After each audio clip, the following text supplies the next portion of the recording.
ਪੰਥਕ ਤੇ ਲੋਕਾਂ ਨੇ ਫੈਸਲਾ ਕਰਨਾ ਕਿ ਪੰਥ ਲਈ ਕੌਣ ਕਿਉਂ ਕਰ ਰਿਹਾ। ਜੇ ਉਹਨਾਂ ਨੇ ਪੰਥ ਲਈ ਜੇਲ੍ਹਾਂ ਕੱਟੀਆਂ ਜਾਂ ਕੀਤੀਆਂ ਤੇ ਇਹਦਾ ਮਤਲਬ ਸਾਰੀ ਕੌਮ ਹੀ ਜੇਲ੍ਹਾਂ 'ਚ ਜਾਊਗੀ ਤੇ ਫਿਰ ਹੀ ਉਹ ਇਲੈਕਸ਼ਨ ਲੜ ਸਕਦੀ ਆ ਜਾਂ ਕੋਈ ਉਹਨਾਂ ਦੇ ਹੈ। ਇਹ ਚੀਜ਼ਾਂ ਇਹਨਾਂ ਨੂੰ ਸੋਚਣਾ ਚਾਹੀਦਾ ਕਿ ਜੇ ਅਸੀਂ ਕੱਟੀਆਂ ਤੇ ਸਾਡੇ ਬੱਚੇ ਨਾ ਕੱਟਣ। ਤੇ ਉਹਨਾਂ ਨੇ ਇਹ ਵੀ ਗੱਲ ਕਹੀ ਤੇ ਮੈਂ ਤਾਂ ਪਹਿਲਾਂ ਹੀ ਇਹਨਾਂ ਨਾਲ ਟੱਚ 'ਚ ਸੀ ਵੀ ਇੱਥੋਂ ਮੈਂ ਖੜਨਾ, ਮੇਰਾ ਸਮਰਥਨ ਕੀਤਾ ਜਾਵੇ। ਇਸ ਗੱਲ 'ਚ ਕਿੰਨੀ ਕੁ ਸੱਚਾਈ ਹੈ? ਇਸ ਗੱਲ 'ਚ ਕੋਈ ਸੱਚਾਈ ਨਹੀਂ ਜੀ। ਉਹ ਸਾਡੇ ਕਿਸੇ ਟੱਚ 'ਚ ਨਹੀਂ ਸੀਗੇ। ਠੀਕ ਹੈ ਜੀ। ਸਿੱਖ ਪੰਥਕ ਇਹੀ ਦੋ ਚੀਜ਼ਾਂ ਨਾਲ ਜੋੜ ਕੇ ਇਸ ਸੀਟ ਨੂੰ ਜਾਂ ਇਸ ਤੇ ਗੱਲ ਕਰ ਰਹੇ ਹੋ, ਪਰ ਇਸ ਤੋਂ ਅੱਗੇ ਦੇ ਜਿਹੜੇ ਲੋਕ ਨੇ, ਹਿੰਦੂ ਨੇ, ਹੋਰ ਵਰਗ ਹੈ, ਉਹ ਇਸ ਤੇ ਕਿਵੇਂ ਸਟੈਂਡ ਲਵੇ, ਕੀ ਸੋਚੇ? ਇਹ ਹੈ ਕਿ ਇਹ ਮੈਨੂੰ ਲੱਗਦਾ ਕਿ ਬਹੁਤ ਨਵੀਂ ਡਿਵੈਲਪਮੈਂਟ ਹੋਊਗੀ, ਰਾਜਨੀਤੀ ਵੀ ਨਵੀਂ ਤਰ੍ਹਾਂ ਦੀ ਹੋਊਗੀ, ਜਿਨ੍ਹਾਂ ਦੀ ਪਿੰਡਾਂ ਇੱਕ ਦੂਜੇ ਤੇ ਇਲਜ਼ਾਮਬਾਜ਼ੀ ਵਾਲੀ ਗੰਦਲੀ ਹੋ ਚੁੱਕੀ ਆ। ਸਵੇਰੇ ਕੋਈ ਰਾਜਨੇਤਾ ਦੂਜੀ ਪਾਰਟੀ 'ਚ ਹੁੰਦਾ, ਸ਼ਾਮ ਨੂੰ ਦੂਜੀ 'ਚ ਹੁੰਦਾ। ਇਹੋ ਜਿਹੇ ਸਿਸਟਮ ਤੋਂ ਲੋਕ ਤੰਗ ਆ ਚੁੱਕੇ। ਇਹਨਾਂ ਸਿੰਘ ਹੁਣੀ ਜਿਹੜੇ ਕਹਿ ਰਹੇ ਕਿ ਅਸੀਂ ਪੰਥਕ ਆ ਤੇ ਜਿਹੜੇ ਜੇਲ੍ਹਾਂ 'ਚ 35 ਸਾਲ ਤੋਂ ਬੈਠੇ ਉਹ ਪੰਥ ਦਾ ਹਿੱਸਾ ਨਹੀਂ ਹੈ। ਇਸ ਕਰਕੇ ਉਹਨਾਂ ਵਾਸਤੇ ਵੀ ਇਹਨਾਂ ਨੂੰ ਜਦੋਂ ਇਹਨਾਂ ਦੀ ਸਰਕਾਰਾਂ ਸੀ ਜਾਂ ਇਹਨਾਂ ਨੇ ਕੋਈ ਦੱਸੋ ਵੀ ਕਿਹੜਾ ਐਡਾ ਵੱਡਾ ਮੋਰਚਾ ਲਾਇਆ ਵੀ ਉਹਨਾਂ ਬਾਹਰ ਆਉਣ। ਇਹ ਖਾਲੀ ਬਿਆਨ ਦੇਣ ਨਾਲ ਨਹੀਂ ਗੱਲ ਬਣਨੀ, ਇਹਦੇ ਵਾਸਤੇ ਮੇਰਾ ਖਿਆਲ ਕੰਮ ਕੀਤਾ ਜਾਣਾ ਚਾਹੀਦਾ ਸੀ। ਸਤਿ ਸ਼੍ਰੀ ਅਕਾਲ ਜੀ। Punjabi radio USA, Punjabi TV USA ਵੇਖਣਾ ਤੁਸੀਂ ਸ਼ੁਰੂ ਕਰ ਚੁੱਕੇ ਹੋ। ਇਸ ਸਮੇਂ ਅਸੀਂ ਭਾਈ ਅੰਮ੍ਰਿਤਪਾਲ ਸਿੰਘ ਜੀ ਦੇ ਘਰ ਮੌਜੂਦ ਹਾਂ। ਸਾਡੇ ਨਾਲ ਉਹਨਾਂ ਦੇ ਪਿਤਾ ਜੀ ਭਾਈ ਤਰਸੇਮ ਸਿੰਘ ਜੀ ਮੌਜੂਦ ਨੇ। ਉਹਨਾਂ ਨਾਲ ਫਤਿਹ ਦੀ ਸਾਂਝ ਪਾਉਂਦੇ ਹਾਂ, ਫਿਰ ਸਾਰੀ ਗੱਲਬਾਤ ਕਰਾਂਗੇ। ਵਾਹਿਗੁਰੂ ਜੀ ਕਾ ਖਾਲਸਾ, ਵਾਹਿਗੁਰੂ ਜੀ ਕੀ ਫਤਿਹ। ਜੀ ਬਾਪੂ ਜੀ, ਇਸ ਸਮੇਂ ਚੋਣ ਮੈਦਾਨ ਦੇ ਵਿੱਚ ਉਤਰਨ ਦੀ ਤਿਆਰੀ ਕੀਤੀ ਜਾ ਰਹੀ ਹੈ, ਸੋ ਤੁਸੀਂ ਵੀ ਪ੍ਰਚਾਰ ਦੇ ਵਿੱਚ ਹੁਣ ਜੁਟ ਚੁੱਕੇ ਹੋ, ਤੇ ਕਿਹੋ ਜਿਹੀ ਚੱਲ ਰਹੀ ਹੈ ਪ੍ਰਚਾਰ ਮੁਹਿੰਮ ਇਸ ਸਮੇਂ? ਚੋਣ ਮੈਦਾਨ 'ਚ ਉਤਰ ਗਏ ਆ ਜੀ ਤੇ ਬਹੁਤ ਵਧੀਆ ਲੋਕਾਂ ਦਾ ਸਹਿਯੋਗ ਆ। ਲੋਕ ਬਹੁਤ ਸਨਮਾਨ ਦੇ ਰਹੇ ਆ ਉਹਨਾਂ ਦੇ ਨਾਂ ਨੂੰ, ਉਹਨਾਂ ਦੇ ਕੰਮ ਨੂੰ ਬਹੁਤ ਐਪਰੀਸ਼ੀਏਟ ਕਰ ਰਹੇ ਆ ਜੀ। ਅਸੀਂ ਉਹ ਲੋਕਾਂ ਦੇ, ਸੰਗਤਾਂ ਦੇ ਬਹੁਤ ਧੰਨਵਾਦੀ ਹਾਂ। ਠੀਕ ਹੈ ਜੀ। ਬਾਪੂ ਜੀ, ਹੁਣ ਕਾਗਜ਼ ਭਰਨੇ ਨੇ, ਨੋਮੀਨੇਸ਼ਨਾਂ ਫਾਈਲ ਹੋਣੀਆਂ ਨੇ, ਉਹਦੇ ਮੁਤਲਕ ਬਹੁਤ ਚਰਚਾ ਛੇੜੀ ਜਾ ਰਹੀ ਹੈ, ਜਾਂ ਕਹਿ ਲਓ ਵੀ ਉਹ ਕਿਉਂ ਹੋ ਰਹੀ ਹੈ ਇੰਨੀ ਗੱਲਬਾਤ, ਤੇ ਲੋਕਾਂ 'ਚ ਹੜਬੜਾਹਟ ਪੈਦਾ ਕੀਤੀ ਜਾ ਰਹੀ ਵੀ ਪੇਪਰ ਖਰੇ ਭਰੇ ਨਹੀਂ ਜਾਣੇ ਜਾਂ ਭਰ ਨਹੀਂ ਹੋ ਰਹੇ। ਇਹ ਕੀ ਚੱਕਰ ਹੈ? ਉਹਦੇ ਵਾਸਤੇ ਸਾਡੀ ਜਿਹੜੀ ਲੀਗਲ ਟੀਮ ਆ ਜਾਂ ਸਾਡੇ ਹੋਰ ਬੰਦੇ ਉਹ ਲੱਗੇ ਹੋਏ ਆ, ਉਹ ਨੇੜੇ ਪਹੁੰਚੇ ਹੋਏ ਆ ਕੰਮ। ਠੀਕ ਹੈ ਜੀ। ਉਹ ਜਲਦੀ 1-2 ਦਿਨ 'ਚ ਸਭ ਕੰਪਲੀਟ ਹੋ ਜਾਊਗਾ ਤੇ ਗੁਰੂ ਮਹਾਰਾਜ ਦੀ ਕਿਰਪਾ ਨਾਲ ਬਹੁਤ ਸਭ ਕੁਝ ਸਹੀ ਚੱਲ ਰਿਹਾ ਜੀ। ਮਤਲਬ ਕਿ ਉਹ ਦਿੱਕਤਾਂ ਦੂਰ ਹੋ ਚੁੱਕੀਆਂ ਨੇ ਜਾਂ ਹੈ ਹੀ ਨਹੀਂ ਸੀ ਦਿੱਕਤ, ਤੋਂ ਵੈਸੇ ਹੀ ਗੱਲ ਬਣਾ ਲਈ ਕਿਸੇ ਨੇ? ਨਹੀਂ, ਦਿੱਕਤਾਂ ਤੇ ਚਲੋ ਥੋੜ੍ਹੀਆਂ ਬਹੁਤੀਆਂ ਹੁੰਦੀਆਂ, ਚਲੋ ਕੋਈ ਸਮਾਂ ਲੱਗਦਾ, ਹੋ ਹੀ ਜਾਂਦੀਆਂ। ਸਭ ਕੁਝ ਗੁਰੂ ਮਹਾਰਾਜ ਦੀ ਕਿਰਪਾ ਨਾਲ ਸਭ ਕੁਝ ਸਹੀ ਚੱਲੀ ਜਾ ਰਿਹਾ ਜੀ। ਠੀਕ ਹੈ। ਕਿਸੇ ਨੂੰ ਘਬਰਾਉਣ ਦੀ ਲੋੜ ਨਹੀਂ, ਸੰਗਤਾਂ ਚੜ੍ਹਦੀ ਕਲਾ 'ਚ ਰਹਿਣ। ਭਾਈ ਸਾਹਿਬ ਇਲੈਕਸ਼ਨ ਲੜਨਗੇ ਗੁਰੂ ਮਹਾਰਾਜ ਦੀ ਕਿਰਪਾ ਨਾਲ ਜੀ। ਸੋ ਉਹਨਾਂ ਦੇ ਕਵਰਿੰਗ ਕੈਂਡੀਡੇਟ ਕੌਣ ਬਣ ਰਹੇ ਨੇ ਫਿਰ? ਕਿਉਂਕਿ ਬਹੁਤ ਸਾਰੀਆਂ ਗੱਲਾਂ ਇਹ ਵੀ ਆਉਂਦੀਆਂ ਨੇ ਕਿ ਜੇ ਕਾਗਜ਼ਾਂ ਨੂੰ ਰੱਦ ਕਰ ਦਿੱਤਾ ਜਾਂਦਾ ਹੈ ਜਾਂ ਕਿਸੇ ਕਾਰਨਵਸ਼ ਕੋਈ ਹੋਰ ਦਿੱਕਤ ਆ ਜਾਂਦੀ ਹੈ, ਫਿਰ ਪਿੱਛੋਂ ਕਵਰਿੰਗ ਕੈਂਡੀਡੇਟ ਦੇ ਰੂਪ 'ਚ ਕੌਣ ਨੇ? ਉਹਨਾਂ ਦੇ ਕਵਰਿੰਗ ਕੈਂਡੀਡੇਟ ਤੇ ਜਾਂ ਉਹਨਾਂ ਦੇ ਪਰਿਵਾਰ 'ਚੋਂ ਮੈਂ ਹੋ ਸਕਦਾ ਜਾਂ ਉਹਨਾਂ ਦੇ ਮਾਤਾ ਹੋ ਸਕਦੇ ਆ ਜਾਂ ਉਹਨਾਂ ਦੇ ਚਾਚਾ ਜੀ ਹੋ ਸਕਦੇ। ਕੋਈ ਵੀ 2-3 'ਚੋਂ ਅਸੀਂ ਫੈਸਲਾ ਕਰ ਲਾਂਗੇ ਕੌਣ ਹੁੰਦਾ ਜੀ। ਮਤਲਬ ਕਿ ਜਦੋਂ ਭਰੋਗੇ ਫਿਰ ਉਸ ਸਮੇਂ ਫੈਸਲਾ ਕਰ ਲਿਆ ਜਾਊਗਾ ਇਹ? ਹਾਂ ਜੀ। ਠੀਕ ਹੈ। ਸੋ ਗੱਲ ਕਰਦੇ ਹਾਂ ਹੁਣ ਵਿਰੋਧੀ ਧਿਰਾਂ ਦੀ। ਇੱਕ ਜੇਕਰ ਸਿਮਰਨਜੀਤ ਸਿੰਘ ਮਾਨ ਹੋਣਾ ਦੀ ਗੱਲ ਕਰੀਏ ਤਾਂ ਉਹਨਾਂ ਨੇ ਤਾਂ ਆਪਣਾ ਜਿਹੜਾ ਕੈਂਡੀਡੇਟ ਸੀ ਉਹ ਤਕਰੀਬਨ ਵਾਪਸ ਲੈਣ ਦੀ ਅਨਾਊਂਸਮੈਂਟ ਕਰ ਦਿੱਤੀ। ਜਿਵੇਂ ਤੁਸੀਂ ਇਹ ਐਲਾਨ ਕੀਤਾ ਕਿ ਭਾਈ ਅੰਮ੍ਰਿਤਪਾਲ ਸਿੰਘ ਚੋਣ ਲੜ ਰਹੇ ਨੇ, ਉਸ ਤੋਂ ਬਾਅਦ ਜਿਹੜੀ ਗੱਲ ਆ ਰਹੀ ਹੈ ਉਹ ਮੁੱਢ ਤੋਂ ਪੰਥਕ ਕਹਾਉਣ ਵਾਲੀ ਪਾਰਟੀ ਸ਼੍ਰੋਮਣੀ ਅਕਾਲੀ ਦਲ ਤੇ ਆ ਰਹੀ ਹੈ। ਵਿਰਸਾ ਸਿੰਘ ਬਲਟੋਹਾ ਉਹਨਾਂ ਨੂੰ ਟਿਕਟ ਦਿੱਤੀ ਗਈ ਹੈ। ਉਹਨਾਂ ਨੇ ਫਿਰ ਉਸ ਤੋਂ ਬਾਅਦ ਤੁਹਾਡੇ ਨਾਲ ਵੀ ਆ ਕੇ ਮੁਲਾਕਾਤ ਕੀਤੀ ਤੇ ਉਹਨਾਂ ਨੇ ਇਹ ਵੀ ਗੱਲ ਕਹੀ, ਤੇ ਮੈਂ ਤਾਂ ਪਹਿਲਾਂ ਹੀ ਇਹਨਾਂ ਨਾਲ ਟੱਚ 'ਚ ਸੀ ਵੀ ਇੱਥੋਂ ਮੈਂ ਖੜਨਾ, ਮੇਰਾ ਸਮਰਥਨ ਕੀਤਾ ਜਾਵੇ। ਇਸ ਗੱਲ 'ਚ ਕਿੰਨੀ ਕੁ ਸੱਚਾਈ ਹੈ? ਇਸ ਗੱਲ 'ਚ ਕੋਈ ਸੱਚਾਈ ਨਹੀਂ ਜੀ। ਉਹ ਸਾਡੇ ਕਿਸੇ ਟੱਚ 'ਚ ਨਹੀਂ ਸੀਗੇ। ਠੀਕ ਹੈ ਜੀ। ਤੇ ਜੇ ਉਹ ਸਾਡੇ ਟੱਚ 'ਚ ਹੁੰਦੇ ਜਾਂ ਉਹਨਾਂ ਨਾਲ ਕੋਈ ਟਾਈ ਅਪ ਹੁੰਦਾ ਤੇ ਅਸੀਂ ਉਹਨਾਂ ਨਾਲ ਫਿਰ ਮਿਲ ਕੇ ਕੋਈ ਗੱਲ ਕਰਦੇ ਜੀ। ਇਹ ਐਵੇਂ ਝੂਠੀਆਂ ਅਫਵਾਹਾਂ ਫੈਲਾਈਆਂ ਜਾ ਰਹੀਆਂ।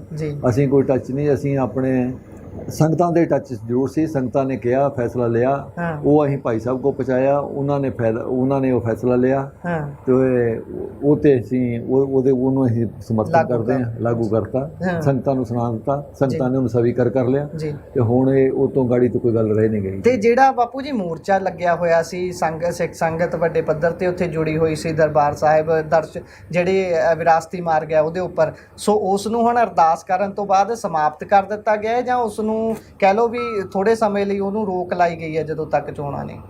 ਨਹੀਂ ਜੀ, ਉਹਨੂੰ ਗੁਰੂ ਮਹਾਰਾਜ ਦੀ ਕਿਰਪਾ ਨਾਲ ਅਸੀਂ ਸਮਾਪਤ ਕਰਤਾ ਜੀ ਤੇ ਹੁਣ ਅਸੀਂ ਇਲੈਕਸ਼ਨ ਲੜ ਰਹੇ ਹਾਂ ਜੀ ਤੇ ਇਹ ਇਲੈਕਸ਼ਨ 'ਚ ਗੁਰੂ ਮਹਾਰਾਜ ਫਤਿਹ ਬਖਸ਼ਣਗੇ ਜੀ ਤੇ ਮੋਰਚੇ ਦਾ ਤੇ ਹੁਣ ਦੁਬਾਰਾ ਕੋਈ ਬਾਅਦ 'ਚ ਕੋਈ ਮੁਸ਼ਕਲ ਆਊਗੀ ਤੇ ਫਿਰ ਵੇਖੀ ਜਾਊਗੀ। ਅਜੇ ਤੱਕ ਤੇ ਕੋਈ ਜੀ ਮੋਰਚੇ ਦਾ ਬਿਰਸਾ ਸਿੰਘ ਬਲਟੋਹਾ ਜਿਹੜੇ ਨੇ ਉਹ ਬਾਰ-ਬਾਰ ਇੱਕ ਗੱਲ ਕਹਿ ਰਹੇ ਨੇ, ਉਹਨਾਂ ਨੇ ਹੁਣ ਤੱਕ 3 ਵਾਰ ਇਹ ਗੱਲ ਦੁਹਰਾਤੀ ਆ ਵੀ ਮੇਰੇ ਨਾਲ ਜੇਕਰ ਇਹ ਪੰਥਕ ਹੋਣ ਦਾ ਦਾਅਵਾ ਕਰ ਰਹੇ ਨੇ ਭਾਈ ਅੰਮ੍ਰਿਤਪਾਲ ਸਿੰਘ, ਕਹਿੰਦੇ ਐਨਐਸਏ ਤਾਂ ਅਸੀਂ ਵੀ ਝੱਲੀ ਹੈ, ਜਦ ਤੁਹਾਡੇ ਤੋਂ ਵੀ ਵੱਧ ਸਮੇਂ ਤੋਂ ਜੇਲ੍ਹ ਦੇ ਵਿੱਚ ਬੈਠੇ ਹੋਏ ਨੇ ਨੌਜਵਾਨ, ਉਹ ਤਾਂ ਕਹਿੰਦੇ ਅੱਜ ਤੱਕ ਅੱਕੇ ਨਹੀਂ, ਇਹ ਭਾਈ ਸਾਹਿਬ ਬਹੁਤ ਜਲਦੀ ਅੱਕ ਗਏ। ਉਹ ਇਹ ਗੱਲ ਕਹਿੰਦੇ ਨੇ ਵੀ ਮੇਰੇ ਨਾਲ ਡਿਬੇਟ ਕਰ ਲਓ ਕਿਸੇ ਵੀ ਚੈਨਲ ਤੇ ਆ ਕੇ, ਕੋਈ ਇੱਕ ਬੰਦਾ ਮੈਂ ਸਾਬਤ ਕਰ ਦੂੰਗਾ।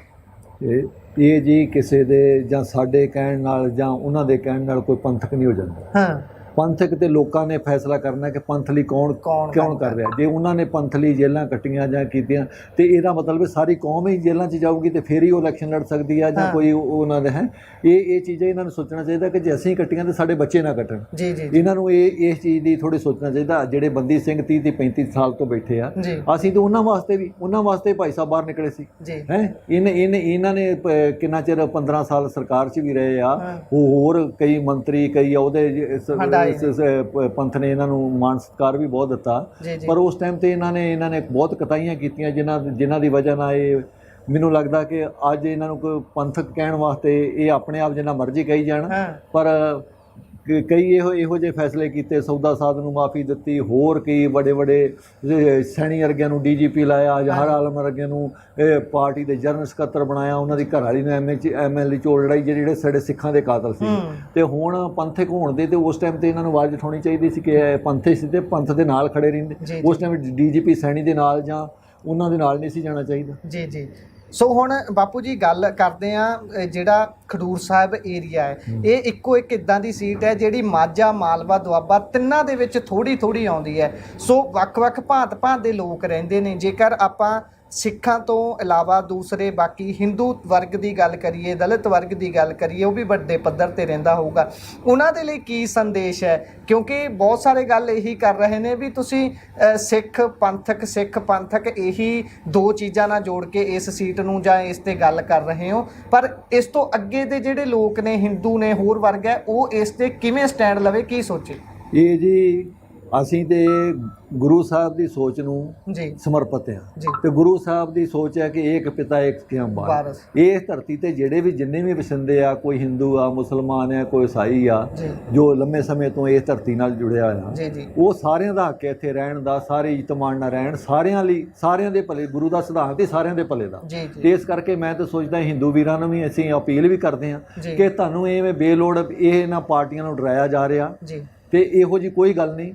ਇਹ ਅਸੀਂ ਤੇ ਇਹੋ ਜਿਹੇ ਰਾਜ ਦੇ ਹਾਮੀ ਆ ਕਿ ਜਿੱਥੇ ਸਾਰਿਆਂ ਨੂੰ ਇਨਸਾਫ ਹੋਵੇ, ਉੱਥੇ ਇੱਕ ਅੱਖ ਨਾਲ, ਉੱਥੇ ਕੀ ਹੈ ਕਿਸੇ ਦੀ ਜਾਤ ਧਰਮ ਜਾਂ ਮਜ਼ਹਬ ਨਾ ਦੇਖਿਆ ਜਾਵੇ। ਜੋ ਇਨਸਾਫ ਦੀ ਗੱਲ ਹਰੇਕ ਬੰਦਾ ਕੋ, ਉਹ ਇਸ ਚੀਜ਼ ਦਾ ਇਹ ਪੈਮਾਨਾ ਨਹੀਂ ਹੋਣਾ ਚਾਹੀਦਾ ਕਿ ਇਹ ਸਿੱਖ ਆ, ਇਹ ਹਿੰਦੂ ਆ, ਉਹ ਇੱਕ ਇਨਸਾਨ ਦੇ ਤੌਰ ਤੇ ਉਹਦੇ ਨਾਲ ਉਹਦਾ ਵਰਤਾਅ ਹੋਣਾ ਚਾਹੀਦਾ। ਜੀ ਜੀ, ਬੜੀ ਚੰਗੀ ਤੁਸੀਂ ਗੱਲ ਕੀਤੀ ਹੈ। ਪਰ ਉਸ ਤੋਂ ਅੱਗੇ ਹੁਣ ਬਾਪੂ ਜੀ ਮੇਰਾ ਆਖਰੀ ਸਵਾਲ ਹੈ, ਤੁਸੀਂ ਵੀ ਸਮੇਂ ਦੀ ਘਾਟ ਕਾਰਨ ਬਹੁਤ ਧੰਨਵਾਦ ਤੁਹਾਡਾ, ਤੁਸੀਂ ਸਮਾਂ ਦਿੱਤਾ। ਸਵਾਲ ਇਹ ਹੈ ਕਿ ਇਸ ਤੋਂ ਬਾਅਦ ਭਾਈ ਸਾਹਿਬ ਦੀ ਜਿੱਤ ਦਰਜ ਹੁੰਦੀ ਹੈ, ਉਸ ਤੋਂ ਬਾਅਦ ਫਿਰ ਉਸ ਏਰੀਏ ਦੇ ਬਾਰੇ ਕੀ ਕੁਝ ਹੋਰ ਸੋਚਿਆ ਹੋਇਆ ਜਾਂ ਫਿਰ ਉਸ ਦੇ ਲਈ ਰੋਡ ਮੈਪ ਹਾਲੇ ਬਣਾਉਣਾ ਹੈ ਕਿ ਕਿਹੋ ਜਿਹੀ ਡਿਵੈਲਪਮੈਂਟ ਦੇ ਕੰਮ ਜਾਂ ਫਿਰ ਉਸ ਖਿੱਤੇ ਲਈ ਹੋਰ ਕਿਹੜੇ ਕੰਮਾਂ ਦੀ ਲੋਕ ਆਸ ਰੱਖਣ? ਇਹ ਜੀ ਖਾਲੀ ਖਡੂਰ ਸਾਹਿਬ ਦੀ ਗੱਲ ਹੀ ਨਹੀਂ ਹੋ ਰਹੀ, ਇਹ ਪੂਰੇ ਪੰਜਾਬ ਦੀ, ਪੂਰੇ ਅਸੀਂ ਤੇ ਕਹਿੰਦੇ ਕਿ ਪੂਰੇ ਸਿੱਖ ਜਗਤ ਦੀ ਜਾਂ ਪੂਰੇ ਵਿਸ਼ਵ ਦੀ ਅਸੀਂ ਸੋਚਦੇ ਹਾਂ ਕਿ ਸਭ ਦੇ ਭਲੇ ਦੀ ਗੱਲ ਹੋਊਗੀ। ਇਹ ਚੀਜ਼ ਹੈ ਕਿ ਇਹ ਮੈਨੂੰ ਲੱਗਦਾ ਹੈ ਕਿ ਬਹੁਤ ਨਵੀਂ ਡਿਵੈਲਪਮੈਂਟ ਹੋਊਗੀ, ਰਾਜਨੀਤੀ ਵੀ ਨਵੀਂ ਤਰ੍ਹਾਂ ਦੀ ਹੋਊਗੀ, ਜਿਨ੍ਹਾਂ ਦੀ ਪਿੱਛੇ ਇੱਕ ਦੂਜੇ ਤੇ ਇਲਜ਼ਾਮਬਾਜ਼ੀ ਵਾਲੀ ਗੰਦਲੀ ਹੋ ਚੁੱਕੀ ਆ। ਸਵੇਰੇ ਕੋਈ ਰਾਜਨੇਤਾ ਦੂਜੀ ਪਾਰਟੀ 'ਚ ਹੁੰਦਾ, ਸ਼ਾਮ ਨੂੰ ਦੂਜੀ 'ਚ ਹੁੰਦਾ। ਇਹੋ ਜਿਹੇ ਸਿਸਟਮ ਤੋਂ ਲੋਕ ਤੰਗ ਆ ਚੁੱਕੇ, ਇਹਨਾਂ ਤੋਂ ਵਿਸ਼ਵਾਸ ਉੱਠ ਚੁੱਕਾ। ਇਹ ਅਸੀਂ ਸੋਚਦੇ ਹਾਂ ਕਿ ਨਵੀਂ ਜਿਹੜੀ ਚੰਗੀ ਸੋਚ ਵਾਲੀ, ਜਿਹੜੀ ਪੰਜਾਬੀਅਤ ਨੂੰ ਸਮਰਪਿਤ ਜਾਂ ਸਿੱਖੀ ਪੰਥ ਨੂੰ ਸਮਰਪਿਤ, ਗ੍ਰੰਥ ਨੂੰ ਸਮਰਪਿਤ ਜਿਹੜੀ ਆ ਲੀਡਰਸ਼ਿਪ ਇੱਦਾਂ ਦੀ ਪੈਦਾ ਹੋਵੇ ਕਿ ਜਿਹੜੇ ਸਾਰਿਆਂ ਦੀ ਭਲੇ ਦੀ ਸੋਚੇ, ਨਾ ਕਿ ਆਪਣੇ ਪਰਿਵਾਰ ਦੇ ਭਲੇ ਦੀ। ਇਸ ਕਰਕੇ ਅਸੀਂ ਕਹਿੰਦੇ ਕਿ ਸਾਰੇ ਜਾਤ ਧਰਮ ਦੇ ਲੋਕਾਂ ਨੂੰ, ਪੰਜਾਬੀਆਂ ਨੂੰ, ਸਾਰਿਆਂ ਨੂੰ ਇਹ ਰਲ ਕੇ ਲੜਾਈ ਲੜਨੀ ਚਾਹੀਦੀ ਆ ਕਿ ਇਹਨਾਂ ਲੀਡਰਾਂ ਨੇ ਸਾਨੂੰ ਬੜੀ ਨੀਵੀਂ ਜਗ੍ਹਾ ਤੇ ਲਿਆ ਕੇ ਸੁੱਟ ਦਿੱਤਾ ਤੇ ਇਸ ਕਰਕੇ ਇਹਨਾਂ ਤੋਂ ਛੁਟਕਾਰਾ ਪਾਓ ਤੇ ਆਪਣੇ ਨਵੇਂ ਲੋਕਾਂ ਨੂੰ ਮੌਕਾ ਦਿਓ, ਬੰਦੀ ਸਿੰਘਾਂ ਨੂੰ ਛੁਡਾਓ, ਜਿਨ੍ਹਾਂ ਨੇ ਇਹਨਾਂ ਚਿਰ ਸਾਡੇ ਲਈ ਜੇਲ੍ਹਾਂ ਗਾਲੀਆਂ।